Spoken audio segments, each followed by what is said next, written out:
What up, boxing fans? This is the Rope-A-Dope Report. I am your host, Chris Carlson. If you like what you hear, check out the Rope-A-Dope Radio Podcast. We're going live tonight on Blog Talk. It archives there, iTunes. Check it out there, Stitcher, Player FM, tune in, yada, yada, yada. Let's get to the meat and potatoes of this upload.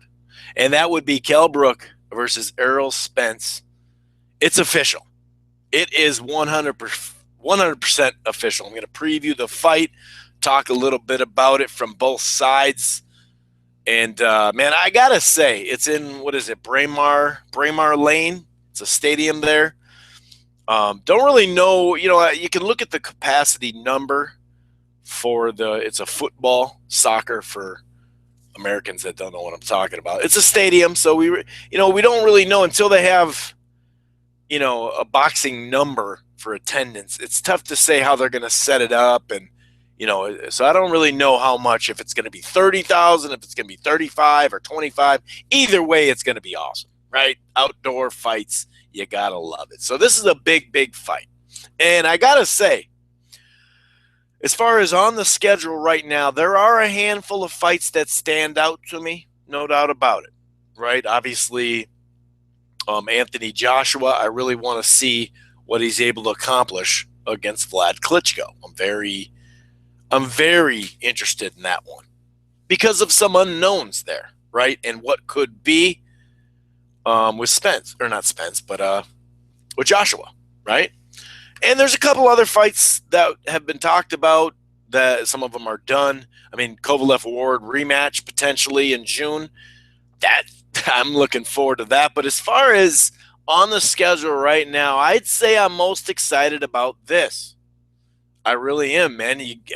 There's just the unknown about Spence to an extent at the highest level, and some unknowns about Kell Brook, to be honest, because of the injury and because of the weight. So we're going to preview this. It won't be that long of a video.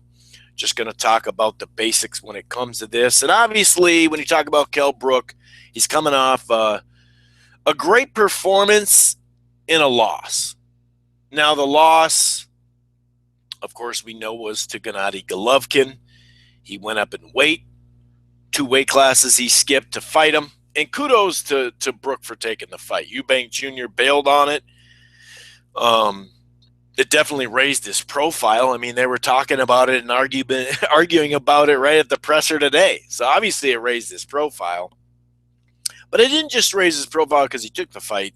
It's because he actually won some rounds and did pretty damn good in the fight. Now, he did sustain a serious eye injury, and we really don't know 100% on how it's going to react. You can say, I feel good, I feel great, but when it comes to certain injuries, you don't know if it'll haunt you again, especially facing a puncher. Now, facing a puncher at middleweight and facing a puncher at welterweight can be 2 different things, but obviously speed and a couple other things can go into that formula of being a puncher. So he's coming off that, and so there is something there that you look, right?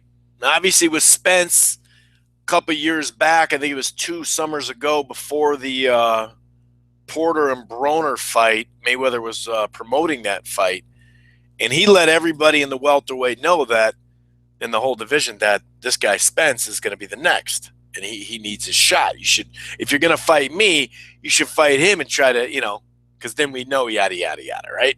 This is also when he was trying to promote him. That never happened as far as him signing the contract, Spence, but it definitely blew up his name, right? And then last year, he got into 2 fights. That kind of sounds like he was walking around in public and just got into some fights. Spence, don't do it, man. You're a boxer. Don't fight him. No, but he actually had some fights where we look at the name and go, okay, because it was starting to become tough for him to get fights. Kell Brook went through a situation like this, and so did Thurman.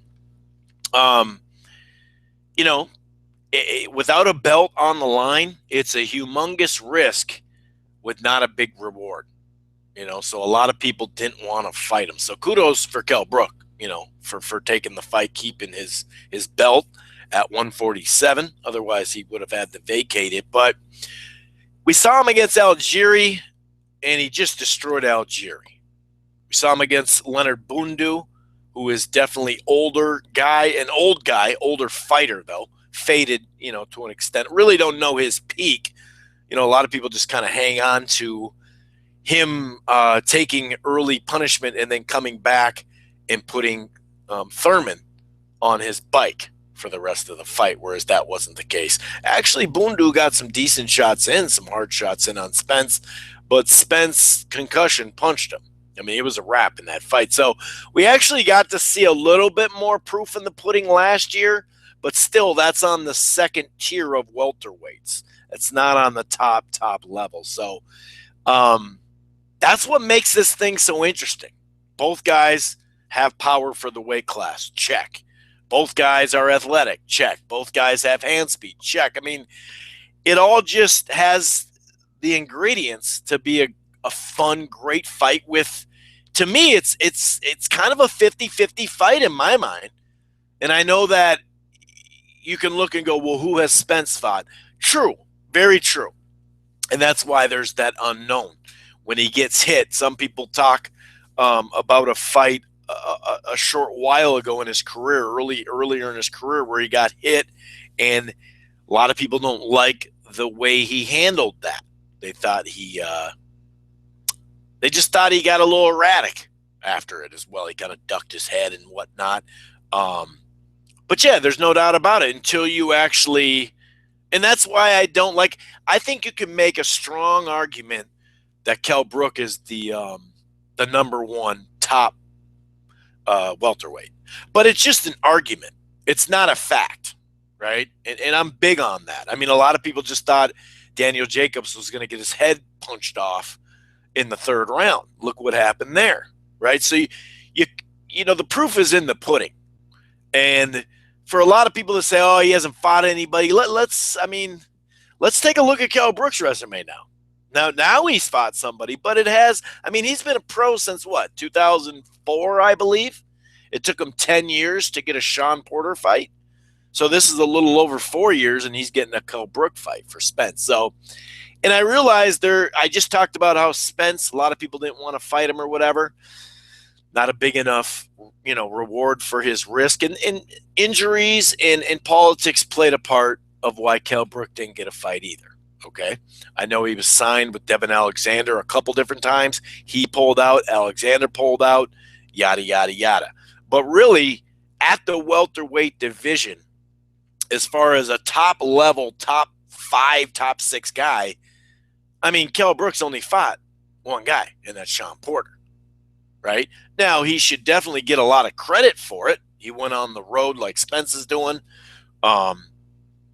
Obviously, it's going to be a lot more hostile because this is right in his hometown, for Brook. But he went there. He got the job done. He won the fight cleanly, and that's all that counts. So Spence is in very similar, except in a much shorter amount of time, right? It's only been a little over 4 years or something like that. He was in the 2012 Olympics. So whereas Kell Brook took a long-ass time to get to a big fight. Like I said, some of that had been how he got moved. Some of it was politics. Some of it was injuries.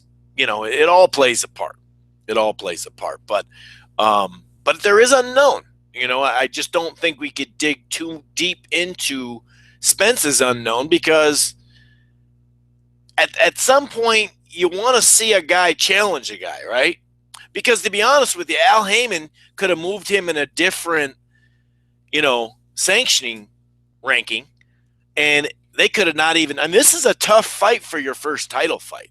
Nowadays, generally speaking anyway, when you're still young and and kind of untested, you don't generally go after the top guy in the division for a belt. Not when you have backing. And Kell Brook and Spence have backing. It's different if, someone's just giving you offer, you take it because you have a kind of a second-rate manager or something like that, or a low-level promoter or something like that, somebody that doesn't have a lot of pull in the boxing world. But I like this fight a ton.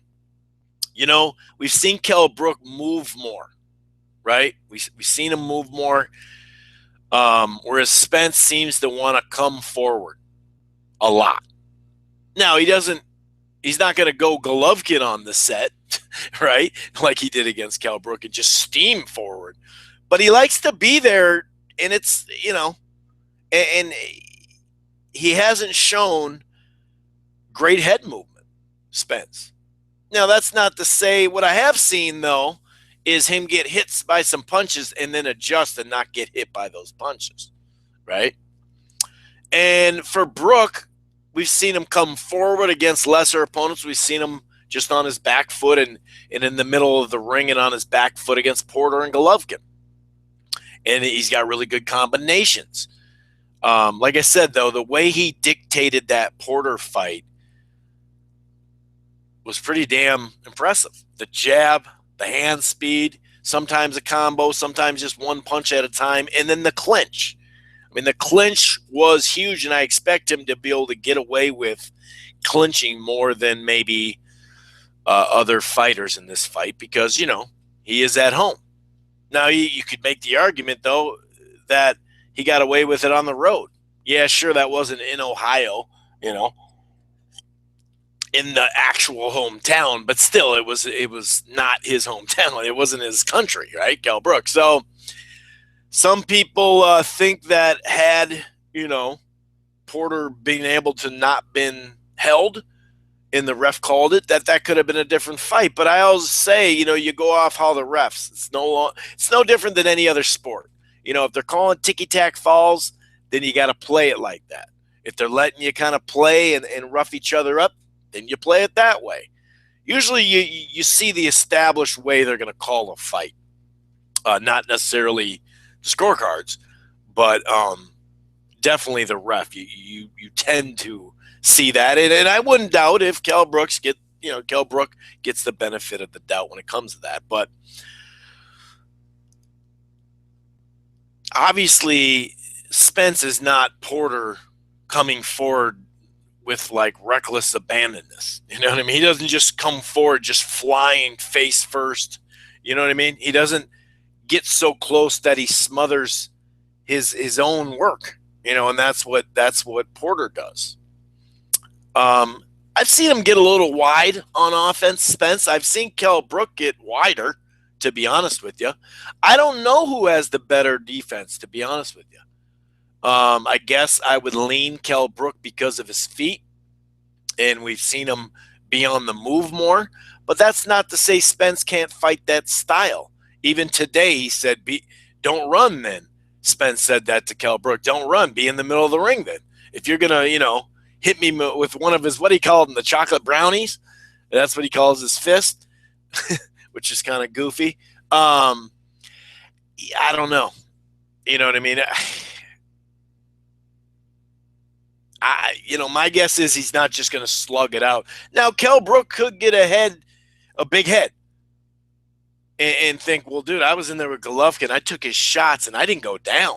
He was hurt in the first round, and he didn't go down. He didn't go down after that. Even with his eyes, he was able to land punches with his eye messed up, seeing a couple of different Golovkins, like he said. So, this isn't – I really got to break it down more. I got to think it through a little bit more. But as far as weight, Spence is a big welterweight as well. Maybe not as big as Kell Brook, but he's pretty damn big. But he's been making this weight, right? And obviously so has Brook. But obviously the weight, the experience, clearly on Kell Brook. The unknown, definitely on Spence. However, the weight, I think, definitely favors Spence, because when you put on weight, the amount of weight that he put on in the muscle and all that, and then you shrink down, and they said they were already having problems shrinking down to 147. He could make the weight and be fine. He could make the weight and not react to punches better. He could make the weight and not have the stamina in the second half of the fight. I mean, there's a lot of unknowns, and that's why I meant like there's unknowns on the Brook side too. And like I said, I'm not saying that Spence is just going to sit there and go after the eye, but it's on his face. You know what I mean? You're going to be punching near there. So we don't know about the eye. Sometimes that weight, we've seen other guys go up and then they come back down and they're just not the same. It kind of matters how you go up. Even a guy like Pacquiao or Mayweather, as they went up, you notice they didn't put on this crazy amount of weight. You know, they just didn't. A lot of times they'd weigh under, the weight. But I'm really looking forward to this fight. There's so many factors. I really got to put it all together. This isn't a prediction video, but I will have one before the fight. But let me know how you guys think about this fight. Right now, I don't have a decision. I'm not leaning either way. If you check off the categories, I lean, different ways, as I said. So let me know what you guys think of this fight, though, because, man, this one's got me excited. Really, like I said, there's a couple that really stand out for me right now, but this one may be at the top. I really want to see what Anthony Joshua does with Klitschko, though, too. That's something that really piques my interest. Anyway, I'm going to get out of here. Hope everybody enjoys the fights coming up this weekend. And, check out the podcast tonight if you got some time. Peace.